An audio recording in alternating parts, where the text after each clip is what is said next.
नमस्कार, हमारा छत्तीसगढ़ देख रहे हैं आप और मैं हूं आपके साथ अवंतिका श्रीवास्तव। इस बुलेटिन में छत्तीसगढ़ से जुड़ी हर खबर का हम जिक्र करेंगे, लेकिन सबसे पहले बात कर लेते हैं सीएम भूपेश बघेल की, जो कि आज समीक्षा बैठक करने वाले हैं। पंडरिया में विकास कार्यों की समीक्षा करेंगे, कवर्धा पहुंचेंगे, विभाग के अधिकारी बैठक में मौजूद रहेंगे। आपको बता दें कि सीएम अधिकारियों को इस दौरान जरूरी दिशा निर्देश दे सकते हैं। बैठक के बाद सीएम रायपुर के लिए रवाना हो जाएंगे।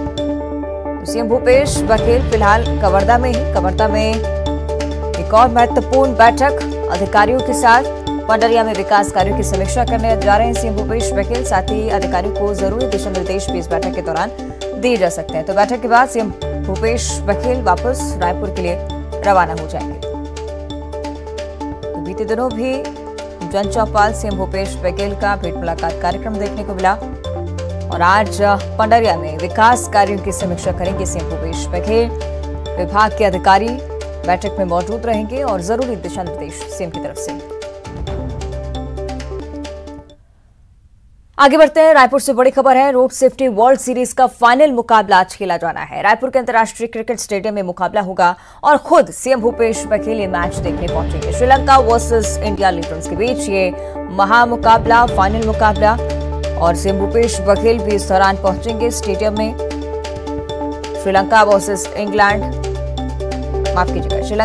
इंडिया लीडर्स के बीच ये मुकाबला, road safety world series final मुकाबला आज अंतर्राष्ट्रीय क्रिकेट स्टेडियम में ये महामुकाबला रखा गया है।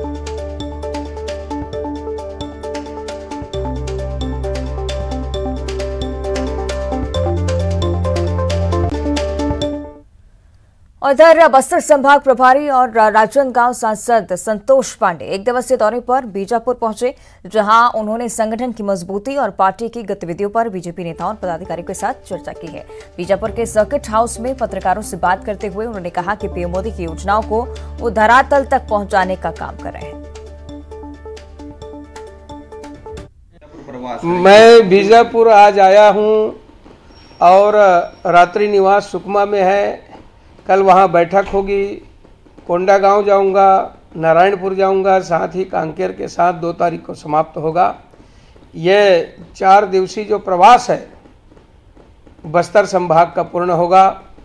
अपने नीचे से ऊपर तक के पदाधिकारियों से भेंट मुलाकात, संगठनात्मक जानकारी और साथ ही साथ जो हमारी केंद्र सरकार की माननीय नरेंद्र मोदी जी की योजनाएं हैं उसको नीचे तक पहुंचाने के लिए मैं बूथ लेवल से लेकर के सभी कार्यकर्ताओं से चर्चा कर रहा हूं। आगे बढ़ते हैं, रायगढ़ से एक बड़ी खबर है। आकाशीय बिजली का कहर यहां पर देखने को मिला है। बिजली गिरने से 3 लोगों की मौत हो गई है। 2 महिला और 1 पुरुष की मौत हो चुकी है। आकाशीय बिजली का कहर देखे, मौके पर मौजूद पुलिस लगातार घटना की जांच में जुटी हुई। लहलूका थाना क्षेत्र के केशला गांव की घटना है। रायगढ़ से खबर है, आकाशीय बिजली का कहर यहां पर देखने को मिला है। 3 लोगों की मौत हो चुकी है। 2 महिला 1 पुरुष की मौत हुई है। लहलूका पुलिस मौके पर मौजूद रही। लहलूका थाना क्षेत्र के केशवा गांव की घटना है।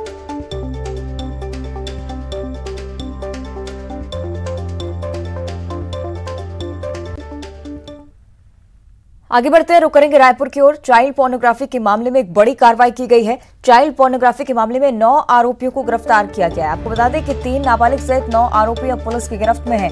अलग अलग थाना क्षेत्रों से गिरफ्तारी हुई है।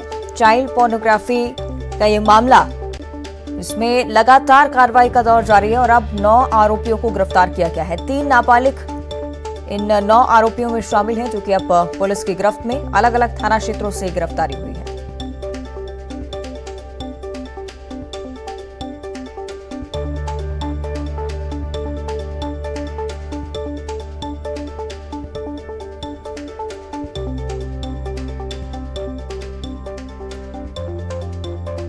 चाइल्ड पोर्नोग्राफी का ये मामला जिसमें बड़ी कार्रवाई देखने को मिल रही है। 9 आरोपी पुलिस ने गिरफ्तार किए हैं। अलग अलग थाना क्षेत्रों से गिरफ्तारी हुई। और इधर बिलासपुर के तखतपुर में 27 सितंबर को घर से स्कूल के लिए निकली 3 नाबालिग छात्राओं का अब तक कुछ पता नहीं चल पाया है। परिजनों को किसी अनहोनी की आशंका सता रही है। 2 छात्राओं की रिपोर्ट तखतपुर और 1 छात्रा की गुमशुदगी जरहा गांव में दर्ज कराई गई है। लापता बच्चियां 15 से 16 साल की हैं। ग्रामीण एडिशनल एसपी राहुल शर्मा ने बताया है कि तीनों नाबालिग स्कूली छात्राओं की गुमशुदगी की रिपोर्ट थाने में दर्ज की गई है। पुलिस की टीम बच्चियों की तलाश में लगातार जुटी हुई है। थाना क्षेत्र का ये मामला है जिसमें 2 बच्चियों की गुमने की रिपोर्ट आई है, जिसके आधार पर एफआईआर दर्ज की गई है और बच्चियों की पतासाजी जारी है। सर, मामले में प्रारंभिक तौर पे 3 बच्चियां सामने आ पा रही हैं। अभी एक जो है वो मुंगेली जिले की बच्ची का होना पता चल रहा है। तीनों आपस में सहेलियां थे, भी प्रारंभिक तौर पर जानकारी आई है। अभी इसकी डिटेल पतासाजी की जा रही है। उम्मीद है शीघ्र बच्चे मिल जाएंगे। और इधर बालोद में पुलिस की पेट्रोलिंग टीम ने भगवा वेश में 2 संदिग्धों को गिरफ्तार किया है। दोनों साधु के वेश में भिक्षा मांग रहे थे, जिन्हें देखने के बाद पुलिस को उन पर शक हुआ। जब दोनों से पूछताछ की गई तो दोनों ने गोलमाल जवाब देना शुरू किए और जब उनका आधार कार्ड देखा गया तो पोल खुली। दोनों आरोपी उत्तर प्रदेश के प्रतापगढ़ जिले के रहने वाले हैं। फिलहाल दोनों को जेल भेज दिया गया है।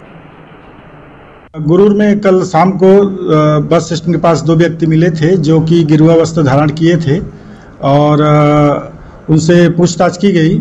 उसमें उनकी गतिविधि संदिग्ध लगने पर उनके खिलाफ प्रतिबंधात्मक कार्रवाई की गई है और शेष उनकी निवास स्थान से वो जांच की जा रही है कि वो किस प्रकार के व्यक्ति हैं, क्यों आए थे, क्या उनका कार्य है।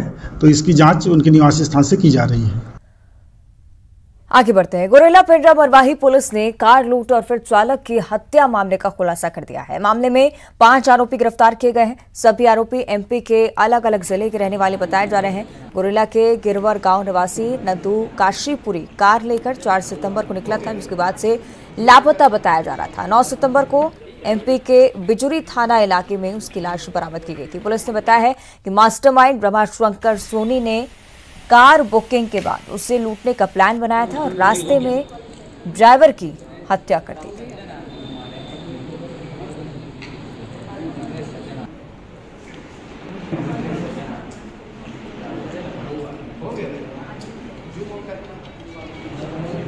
पूर्व पुलिस के सहयोग से एक घटना के बारे में हम खुलासा किए थे पिछले 15 दिन में, और अभी एक दूसरा घटना हुआ है। तो पब्लिक से खास करके जो गाड़ी वाहन मालिक और ड्राइवर से अपील करते हैं कि कृपया जब भी हायर पे गाड़ी भेज रहे हैं उनकी पहचान करें ज़रूर, और यदि पुलिस की ज़रूरत है तो आप पुलिस की सहायता ले सकते हैं।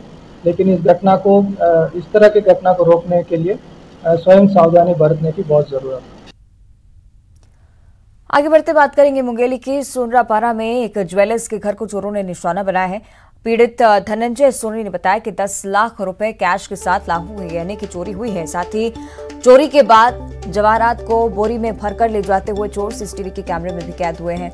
इस घटना के बाद पुलिस प्रशासन सख्ते में आ गए हैं और सिटी कोतवाली में रिपोर्ट दर्ज भी कराई गई है, जिसके बाद लोगों को हिरासत में लेकर पूछताछ की जा रही है। पुलिस ने चोरों को जल्द गिरफ्तार करने का दावा किया है।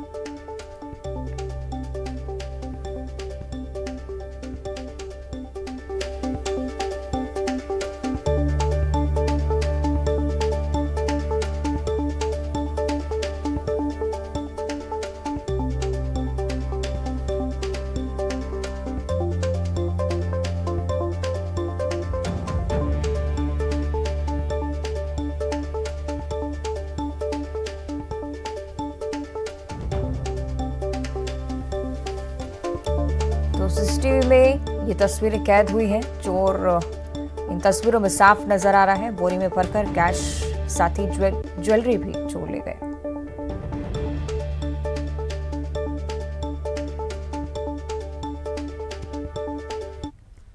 चलिए बात करेंगे जय जगदम्बे की, यानी कि नवरात्रि के छठे दिन की।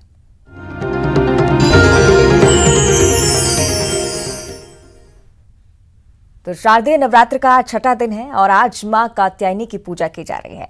माता कात्यायनी को भगवान ब्रह्मा की मानस पुत्री के रूप में भी माना जाता है। आपको बता दें कि माता कात्यायनी को लाल रंग अधिक प्रिय है। मान्यता अनुसार महर्षि कात्यायनी की तपस्या के बाद माता कात्यायनी ने उनकी पुत्री के रूप में जन्म लिया था। मां दुर्गा इन्हीं के रूप में महिषासुर का वध कर उसके आतंक से देव और मनुष्यों को भयमुक्त कराई थी।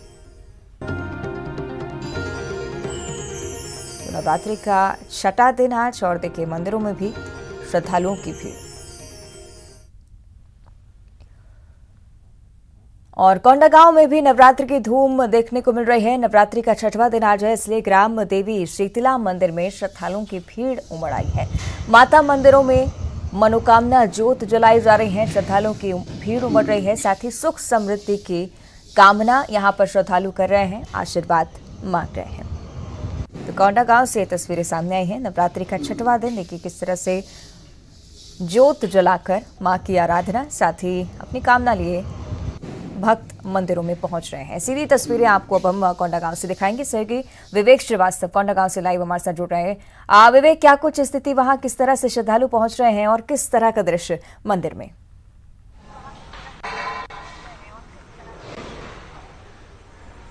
देखिए अवंतिका जी, सबसे पहले तो ये जिस मंदिर में हम खड़े हैं, पहले वहाँ की माता का दर्शन भक्त अपने दर्शकों को करवाते हैं। ये माँ शीतला देवी है, ग्राम देवी मानी जाती है और ये इसकी महत्ता काफी क्षेत्र इस इलाके में है।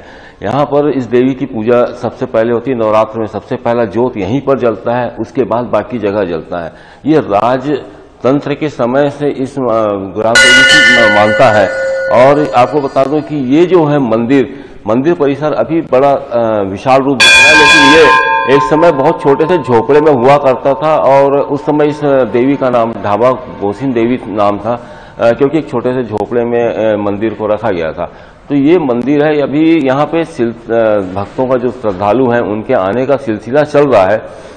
हालांकि क्या है कि रात भर लोगों ने जगराता में अपना समय बिताया है और सुबह 6 बजे तक यहाँ जगराता मंदिर परिसर के पास में चलता रहा है। तो अब भक्तों का सिलसिला जो है यहाँ पर पहुंच रहा है माता के दर्शन के लिए, और थोड़ी देर बाद जब आरती होगी तो उस समय पूरा मंदिर परिसर श्रद्धालुओं से भर जाएगा। तो ये आज जो नवरात्र का 6वां दिन है, यहाँ पर बड़ी मुश्किल से 3 साल लोगों ने बिताए थे जो कोविड काल के कारण। अब लोग बड़े स्वच्छंद मन से और उन्मुक्त मन से यहाँ पर माता के दर्शन के लिए आ रहे हैं और गर्भगृह तक पहुंचकर माता के दर्शन कर रहे हैं। जी अवंतिका। विवेक, इस मंदिर का महत्व भी मैं आपसे समझना चाहूंगी। मां शीतला के दर्शन के लिए तो तमाम श्रद्धालु पहुंच रहे हैं, लेकिन इतिहास क्या कुछ कहता है? जिस तरह से आपने बताया कि झोपड़ी में मां पहले विराजी हुई थी, उसके बाद भव्य मंदिर बनवाया गया। विवेक।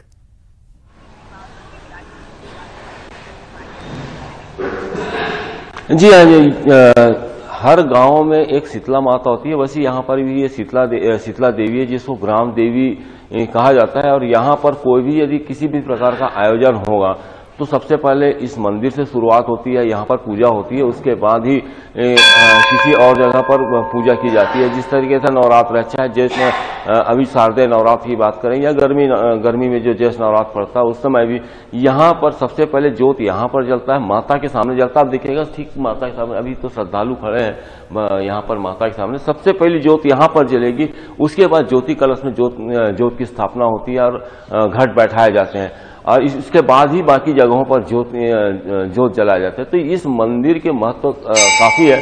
और राजतंत्र का जब समय था, जब बस्तर महाराजा यहाँ पर थे, उस समय से इस मंदिर को महत्व दिया जाता है। और एक छोटी सी झोपड़ी थी, उस समय बड़ा विशाल मंदिर नहीं था, तो एक छोटी सी झोपड़ी में इस माता को विराजी हुई थी। तो यहाँ पर इस माता का नाम उस समय ढाबा कोसिन कहा जाता था, जो स्थानीय भाषा है। और उसके बाद धीरे धीरे जैसे जैसे यहाँ पर समय बदलता गया, श्रद्धालु बढ़ते गए, उसके बाद इस मंदिर को विशाल रूप दिया गया। 1914 में इस मंदिर का निर्माण हुआ है। जी निश्चित ही, यानी कि एक बड़ा महत्व इस मंदिर का यहाँ पर माना जाता है। शुक्रिया आपका विवेक की तस्वीरें हम तक पहुंचाने के लिए। तो देख रहे हैं आप किस तरह से नवरात्रि के 6वें दिन मां कात्यायनी की पूजा की जा रही है। इधर राजनांदगांव की अगर हम बात करें तो नवरात्रि पर गरबा की धूम देखने को मिल रही है। अलग अलग थीम पर गरबा पारंपरिक नृत्य का आयोजन किया गया है, जिसमें पारंपरिक वेशभूषा में युवतियां नृत्य कर झूम रही हैं। कहते हैं कि गरबा नृत्य कर मां दुर्गा को रिझाने की कोशिश की जाती है और बड़ी संख्या में महिलाएं इसमें हिस्सा ले रही हैं, जिससे प्रसन्न होकर शक्ति की देवी मां दुर्गा भक्तों की मनोकामनाओं को पूरा करती हैं।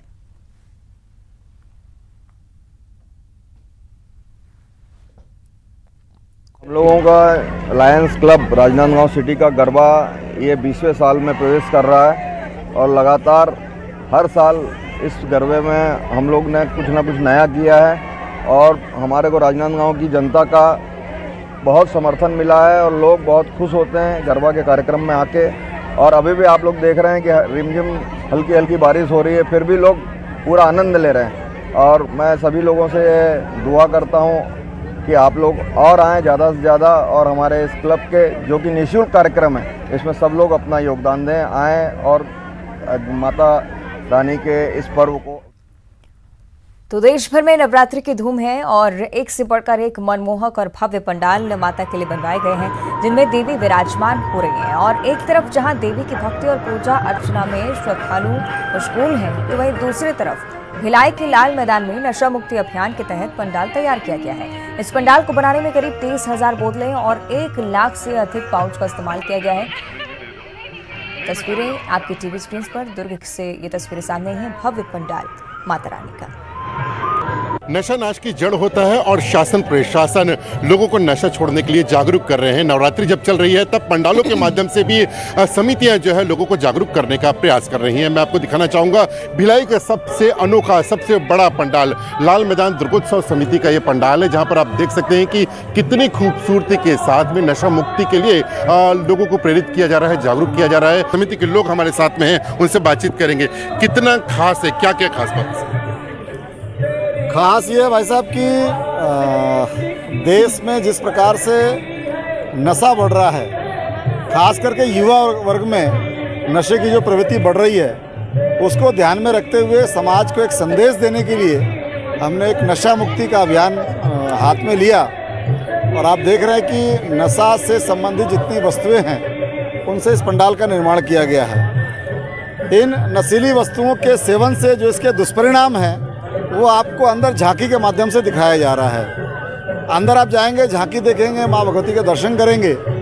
बाहर जब निकलेंगे तो इन सारे चीज़ों को देखने के बाद आप एक बार चिंतन जरूर करेंगे। जी देखिए, और किस तरह का संदेश दे रहे हैं, किस तरह की खास बातें हो रही हैं? सर, संदेश युवाओं के लिए सबसे बड़ा है। देश को सबसे बड़ी उम्मीद युवाओं से होती है और आज के युवा जो हैं वो नशे के में ज़्यादा जा रहे हैं। तो इस देश को यदि बचाना है तो युवाओं को नशे से बचाना है। देश को बचाना है तो युवाओं को नशे से बचाना होगा। यही संदेश इस पंडाल का छुपा हुआ है और लोगों को इस माध्यम से जागरूक किया जा रहा है और ये शपथ भी दिलाई जा रही है कि लोग नशे को छोड़ें। न्यूज़ 18 छत्तीसगढ़ के लिए भिलाई से मिथिलेश ठाकुर। और साथ ही नवरात्रि में माता बमलेश्वरी के दर्शन के लिए बड़ी संख्या में श्रद्धालु पैदल यात्रा करते हैं। डोंगरगढ़ दर्शन की राह में उन्हें कई कठिनाइयां आती हैं। भक्तों को कोई दिक्कत ना हो, इसके लिए खुर्सीपार में सेवा पंडाल लगाए गए हैं। यहाँ पैदल यात्रियों के लिए भोजन, फलाहार, चाय, पानी समेत अन्य सुविधाएं दी जा रही हैं। पैदल चलते हुए श्रद्धालुओं के पैर में छाले आ जाते हैं और ऐसे में 24 घंटे डॉक्टर भी यहाँ पर तैनात हैं। तो पंडाल में नवरात्रि के 9 दिनों तक लोगों के लिए भंडारे का भी आयोजन यहाँ पर किया जाता है। हार्दिक अभिनंदन करते हैं।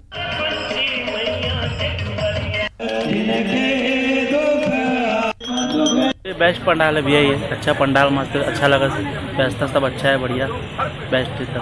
कहाँ से आ रहे हैं? रायपुर राजनगर। 1-2 मिला सर। बाकी सुविधा यहाँ नहीं, ठीक, एक नंबर सुविधा यहाँ पर, जोरदार सुविधा है, सबसे बेस्ट सुविधा है। क्या क्या लाभ लिया जी? क्या क्या सुविधाओं का लाभ लिया? यहाँ सब मालिश वालिश सब, दवाई सब मिल रहा है, व्यवस्था सब है सर यहाँ पर। बोलबम समिति द्वारा प्रथम सेवा पंडाल खुर्सीपार पे लगाया गया है और इसमें जो भी पद यात्री दूर दूर से आ रहे हैं तो पद यात्रियों के लिए एक पूरी सेवा का कार्य जो यहाँ पर आ रहे हैं। तो सवेरे आगे बढ़ते हैं, राजनांदगांव की ओर रुख करेंगे, जहां बसंतपुर निवासी लोकेश यादव ने पैरों से दिव्यांग होने के बावजूद अपना लोहा मनवाया है। लोकेश हैंड रेसलिंग खिलाड़ी हैं और गोवा में आयोजित आर्म रेसलिंग प्रतियोगिता में लोकेश यादव ने 65 किलो वजन दिव्यांग समूह में हिस्सा लिया और इसमें देश भर के करीब 350 खिलाड़ियों ने हिस्सा लिया था। लोकेश ने इसमें दूसरा स्थान हासिल कर जिले का नाम रोशन कर दिया है। पहले तो मैंने स्टेट लेवल पे सेकंड रैंक लगाया, जो भिलाई सेक्टर 5 पे हुआ था। उसके बाद मैंने अपना पोजीशन नेशनल लेवल पे गया। नेशनल लेवल पे भी मेरे को सेकंड रैंक लगा, जिसमें पूरे भारत देश से लगभग 350-400 खिलाड़ी आए थे, जो कि गोवा में आयोजित हुआ था, जिसे BCCA आयोजित करती है, जिसमें मेरे को सेकंड रैंक लगा। और वहाँ साहिल खान जी से भी मुलाकात हुआ, जो अच्छा अनुभव था। प्रधानमंत्री नरेंद्र मोदी की कई खूबियां हैं। उन्हें देश ही नहीं दुनिया के कई राजनेताओं और राष्ट्र अध्यक्षों से ये खूबियां अलग बनाती हैं। ये बात पीएम मोदी के अहमदाबाद दौरे में एक बार फिर से साबित हुई है। नवरात्रि चल रही है, पूरा देश नवरात्रि मना रहा है और पीएम मोदी इस दौरान व्रत रखते हैं, लेकिन व्रत के बावजूद बिना थके बिना रुके पूरे दिन और रात 7 से ज्यादा अलग अलग कार्यक्रमों में व्यस्त रहे।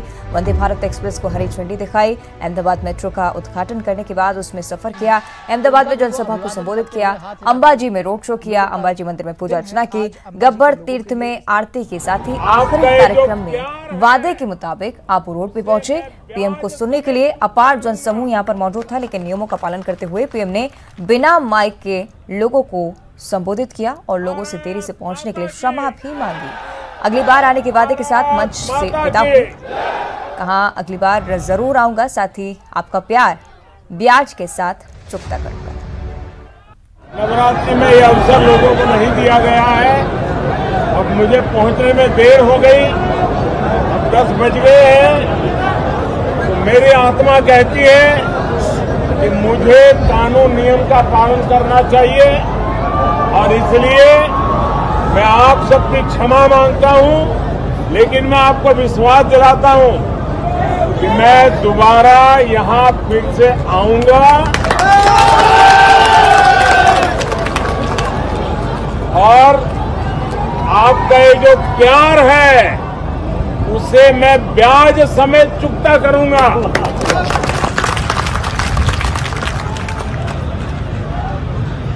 भारत माता की, भारत माता की।